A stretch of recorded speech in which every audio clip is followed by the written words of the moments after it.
নমস্কার বন্ধুরা, আর কুকিং চ্যানেলে আপনাদের সবাইকে স্বাগত। আজকে নিয়ে হাজির হয়ে গেলাম সোয়াবিনের ভর্তা বা বাটা রেসিপি নিয়ে। গরম ভাতে যেটা খেতে লাগে দুর্দান্ত। তো চলুন শুরু করা যাক। একটা পাত্র গ্যাসে বসিয়ে বেশ কিছুটা জল এখানে দিয়ে দিলাম, হাফ চামচ লবণ দিয়ে দিলাম এক বাটি সোয়াবিনটাকে নাড়াচাড়া করে দেবো যাতে লবণটা গুলে গিয়ে সব সোয়াবিনের মধ্যে ঢুকতে পারে। সোয়াবিনটা ফুটতে শুরু করেছে, একটু নাড়াচাড়া করে দেবো। নাড়াচাড়া করে এইভাবে আমি মিনিট 3-4 সময় নিয়ে সোয়াবিনটাকে ফুটিয়ে নেব। 3 মিনিট সময় নিয়ে সোয়াবিনটাকে ফুটিয়ে নিয়েছি। এখন গ্যাসটাকে অফ করে নামিয়ে নেব। এদিকে একটা কড়াইতে বেশ কিছুটা তেল গরম বসিয়েছিলাম। তেলটা গরম করে দিয়ে দিলাম কয়টা শুকনো লঙ্কা, একটা বড় সাইজের পেঁয়াজ কুচি আর 10-15টা রসুনের কোয়া। এগুলোকে নাড়াচাড়া করে হালকা করে ভেজে নেব।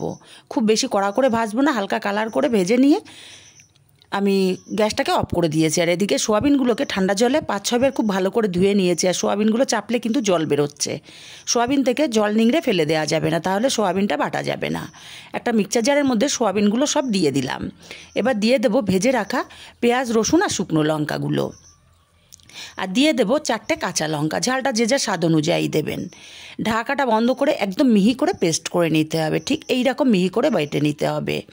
জল না থাকলে একদম শুকনো হয়ে যাবে। পেঁয়াজ ভাজা কড়াইতেই আমি ওই তেলের মধ্যে হাফ চামচ কালো জিরে ফোড়ন দিলাম একটা টমেটো কুচি, হাফ চামচ লবণটা দেওয়ার কারণে টমেটোটা বেশ নরম হয়ে যাবে। মিনিট খানিক এইভাবে নাড়াচাড়া করে নিয়েছি। এখন এখানে দিয়ে দেবো হাফ চামচ ঝাল লঙ্কার গুঁড়ো আর হাফ চামচ হলুদ। ঝালটা অবশ্যই যে যার স্বাদ অনুযায়ী দেবেন, আবারও বললাম। মিনিট খানিক এভাবে নাড়াচাড়া করে নেব।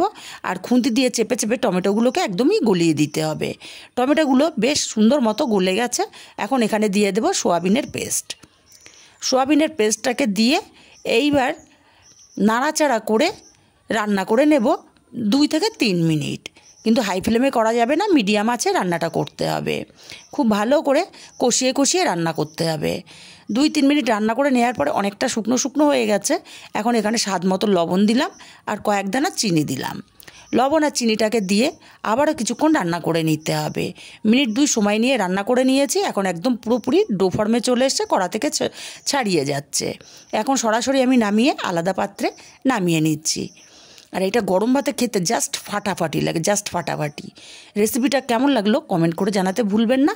ভালো লাগলে কাছের আত্মীয় স্বজন বন্ধুবান্ধবের কাছে শেয়ার করতে ভুলবেন না। আর হ্যাঁ, একটা লাইক দিতে ভুলবেন না।